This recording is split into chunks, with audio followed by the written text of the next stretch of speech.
एक resistance break होता है, तुम बाय करते हो, प्राइस रिवर्स। सपोर्ट ब्रेक होता है, तुम शॉर्ट करते हो, प्राइस रिवर्स। ये रैंडम नहीं है। ब्रेकआउट ट्रेडर सोचता है कंफर्मेशन मिली, एंट्री लो। लिक्विडिटी ट्रेडर सोचता है ट्रैप सेट हुआ है, अब अपॉर्चुनिटी आएगी। दोनों सेम चार्ट देख रहे हैं, लेकिन एक कंसिस्टेंटली लूज कर रहा है और दूसरा कंसिस्टेंटली प्रॉफिट निकाल रहा है। इस वीडियो में मैं तुम्हें एक सिंपल रूल बेस्ड स्ट्रैटेजी दूंगा जिससे तुम खुद ब्रेकआउट ट्रेडर की ऑपोजिट साइड पर पोजीशन ले सकते हो और एक्चुअली प्रॉफिटेबली ट्रेड कर सकते हो। पहले ये समझो कि प्रॉब्लम क्या है। प्रॉब्लम ये नहीं है कि तुम्हें चार्ट रीड करना नहीं आता। प्रॉब्लम ये है तुम वो नहीं देख पा रहे जो बड़े प्लेयर्स देख रहे हैं। ब्रेकआउट ट्रेडर्स रिएक्ट करते हैं स्ट्रक्चर को, इंस्टीट्यूशंस रिएक्ट करते हैं लिक्विडिटी को। दोनों एक ही चार्ट देख रहे हैं लेकिन दो बिल्कुल अलग चीजें ट्रेड कर रहे हैं। जो क्लीन ब्रेकआउट तुम्हें दिख रहा है वो एक्चुअली किसी बड़े प्लेयर का एग्जिट पॉइंट हो सकता है। उन्होंने अपनी पोजीशन तुमसे खरीदवा ली, तुमने लिक्विडिटी प्रोवाइड की उनके ट्रेड के लिए।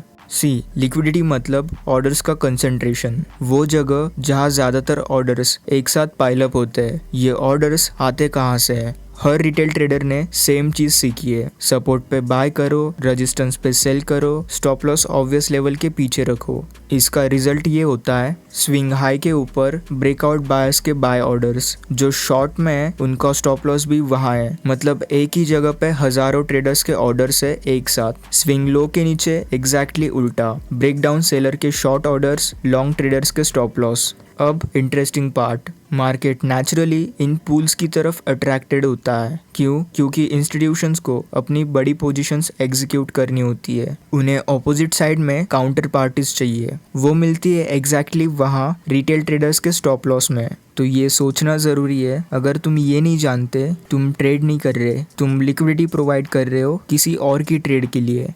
देखो क्या होता है प्रैक्टिकली, इक्वल हाइस चार्ट पे फॉर्म हो रहे हैं, प्राइस स्लोली अप्रोच कर रहा है। ब्रेकआउट ट्रेडर क्या देख रहा है? एंट्री। लिक्विडिटी ट्रेडर क्या देख रहा है? ऑर्डर्स का पूल। वहाँ स्टॉप लॉस बैठे है, प्राइस वहाँ जाएगा। और फिर एग्जैक्टली यही होता है, प्राइस इक्वल हाइस के ऊपर जाता है, ब्रेकआउट ट्रेडर बाय कर लेता है, शॉर्ट सेलर के स्टॉप लॉस ट्रिगर होते हैं, पूरा क्लस्टर ऑफ ऑर्डर फिल हो जाता है और फिर प्राइस शार्प रिवर्स लेता है। ब्रेकआउट ट्रेडर्स अब ट्रैप में है। और यहाँ एक और इम्पोर्टेंट बात, ये बार बार होता है, सेम पैटर्न सेम रिजल्ट, इसलिए इसको ट्रेड किया जा सकता है। ब्रेकआउट ने ट्रैप बनाया, अब हम उस ट्रैप के बाद एंट्री लेते हैं। ये 6 स्टेप्स में काम करता है, एक भी स्किप किया trade invalid. Simple. Step number 1, identify trend. Bullish market higher highs higher lows, सिर्फ long position. Bearish market lower highs lower lows, short position.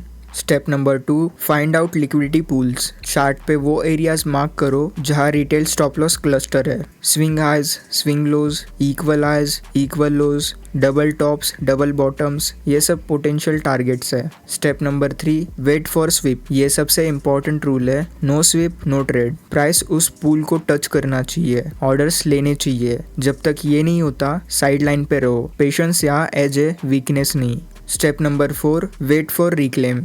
Sweep के बाद प्राइस वापस उस लेवल के अंदर आनी चाहिए जिसे उसने ब्रेक किया था। बुलिश एग्जांपल, प्राइस ने स्विंग लो स्विप किया, अब वापस उसके ऊपर क्लोज हुआ, बायर्स ने कंट्रोल लिया। बेरिश प्राइस ने हाई स्विप किए, वापस नीचे, सेलर इन कंट्रोल। बिना रिक्लेम के एंट्री नहीं, ये रूल तोड़ना नहीं। Step number 5, entry.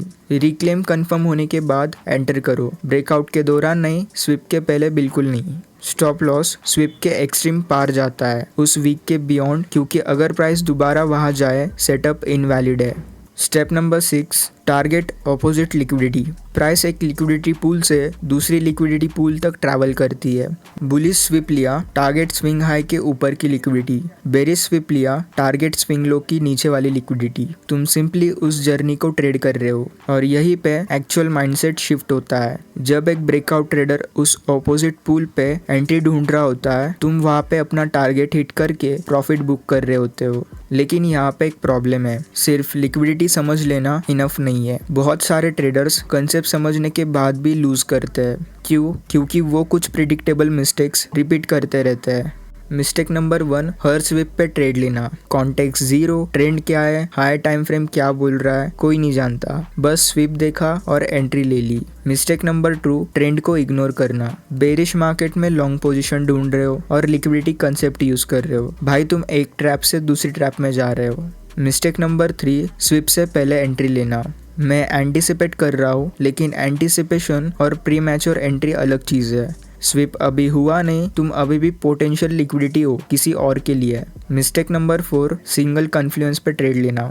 स्विप हुआ ठीक है, लेकिन क्या ट्रेंड अलाइन है, क्या हायर टाइम फ्रेम लेवल भी वहाँ थी, क्या रिक्लेम क्लीन था। बेस्ट सेटअप में 3-4 चीज़ें एक साथ अलाइन करती है। एक चीज़ अलाइन हुई, स्किप करो। 3-4 चीज़ें अलाइन हुई, वो तुम्हारा ट्रेड है। लिक्विडिटी पावरफुल है, पर ये मैजिक नहीं है। एज तब आती है जब liquidity plus trend plus discipline combine होते हैं। तीनों चाहिए, एक भी मिसिंग है, स्ट्रैटेजी फेल।